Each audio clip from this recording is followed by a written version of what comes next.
Hello again, this is Jennifer Waymark, archivist for the Oshawa Museum. Thank you for joining me once again for this monthly podcast. The year is 1937. The city of Oshawa had grown to 25,000 citizens.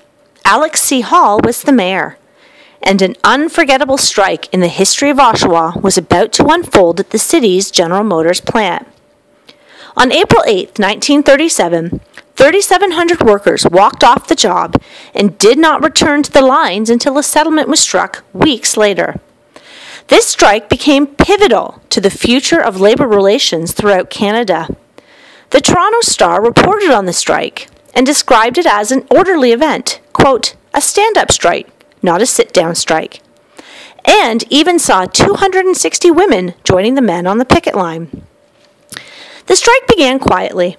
Workers arrived at 7 a.m. to begin their work. The day changed when, at 7:05, workers peacefully exited the plant and went on strike. Simultaneously, 400 pickets were flung up around the works with prearranged precision. Despite the calm air surrounding the striking workers, the provincial police were mobilized in Toronto in anticipation of potential violence. At the same time, the Liquor Commissioner, E.G. Odette, chose to indefinitely close the liquor store, Brewer's Warehouse, and all beverage rooms in Oshawa to prevent any disorder. Why strike? Workers in Oshawa were demanding recognition of the United Auto Workers Union. The UAW was an affiliate of the recently created Committee for Industrial Organization, or the CIO, later known as the Congress of Industrial Organization, a group that was working to organize industrial workers throughout the United States. This group was not seen as a positive step by General Motors management, and they, along with Ontario Premier Mitchell Hepburn, worked to keep the CIO out of Ontario. Both the company and the Premier wanted to maintain a pliant labor force, one that was unorganized, impotent, and cheap.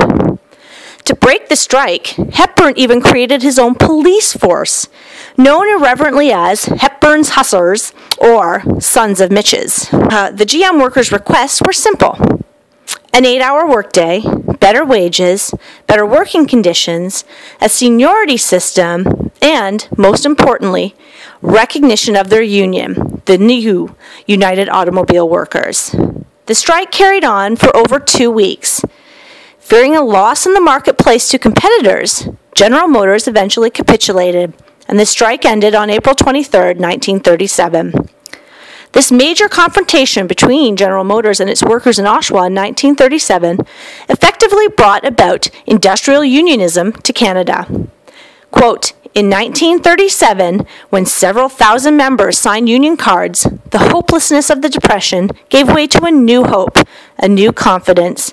The UAW 222 was born.